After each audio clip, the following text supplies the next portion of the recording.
Satu hari di zaman satu raja dahulu, dia tengok ada satu orang berbaring di bawah pokok, bernaungkan kepada daun di pokok itu, berbaring dan bantal tangan.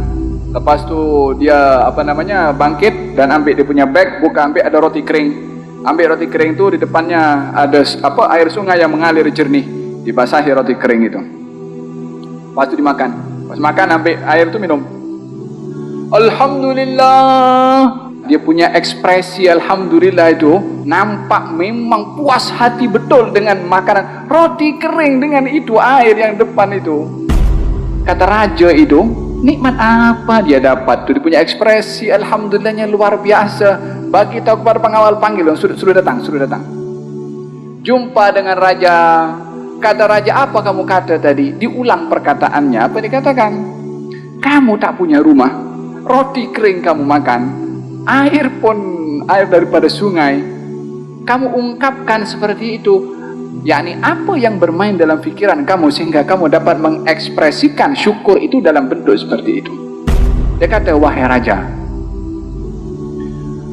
kalau tuan raja ini makan makanan dan makanan itu tak boleh masuk ke dalam sangkut di sini kecuali dengan air, dan air itu raja tak boleh dapat kecuali dengan separuh harga, separuh kerajaan yang tuan raja punya, adakah tuan raja akan beli air itu dengan separuh kerajaan tuan?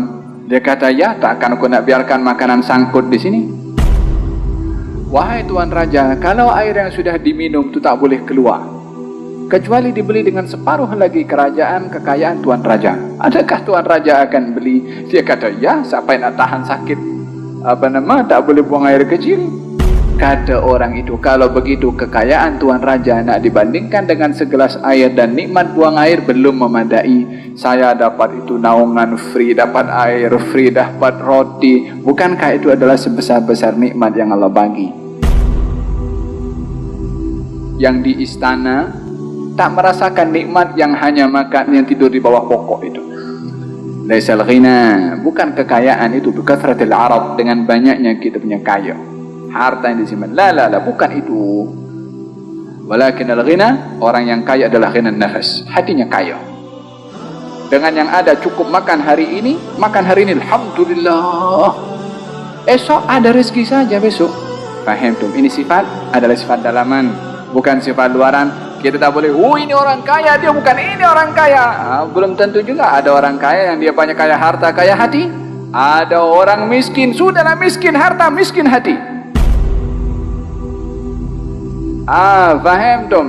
Ini sifat dalaman, tak boleh diukur dengan zahir.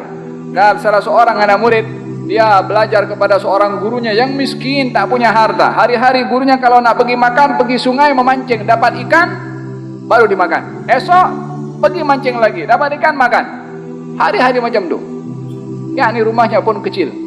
Satu hari gurunya ini suruh anak muridnya pergi ke bandar, pergi ke tempat abangnya untuk menyampaikan satu hajat. Maka anak murid pergi ke bandar, pergi bagi address alamat rumah abangnya. Dia dapat rumah abangnya besar, banglo lah kalau bahasa sini. Pergi jumpa dengan abangnya dan sampaikan hajatnya. Kemudian anak murid itu beritahu, wahai tuan, saya diperintah oleh guru saya untuk memohon kepada tuan menasihati guru saya. Kata si abang itu, beritahu kepada adik saya, jangan bergantung cinta dengan dunia. Kata anak muridnya, tak silapkah dia bagi nasihat? Bukankah nasihat itu untuk awak? Tapi dia tak cakap pasal hormat kepada, sebab yang kaya rumahnya besar, bukan kereta lah, walhasil kekayaannya pun luar biasa. Adiknya yang kat kampung itu kalau nak makan pergi sungai memancing, dapat ikan itu dimakan. Balik kampung dengan geram, jumpa kepada gurunya, dibagi tahu pesanannya, gurunya pun menangis. Allah lagi pelik. Esok hari jumpa dengan gurunya, guru, apa di sebalik apa yang berlaku? Kata gurunya, wahai anak muridku, abangku tak cinta dunia. Dunia cintakan kepada dia sehingga mengejar kepada dia. Harta abangku kalau dalam sekelip mata itu lenyap daripada miliknya, tak berubah kekayaan hatinya dengan Allah. Tapi aku setiap hari berfikir tergantung kepada esok kalau nak pancing dapat ikan atau tidak. Masih bergantung, masih dia tertanya-tanya. Idzan ukuran kekayaan itu adalah di dalam sini. Laisal ghina, bukan kekayaan yang sebenar. Bikathratil mal atau bikathratil arad, dengan banyaknya harta yang disimpan. La, bukan itu. Tapi ghina adalah kekayaan di dalam hati. Wallahu a'lam.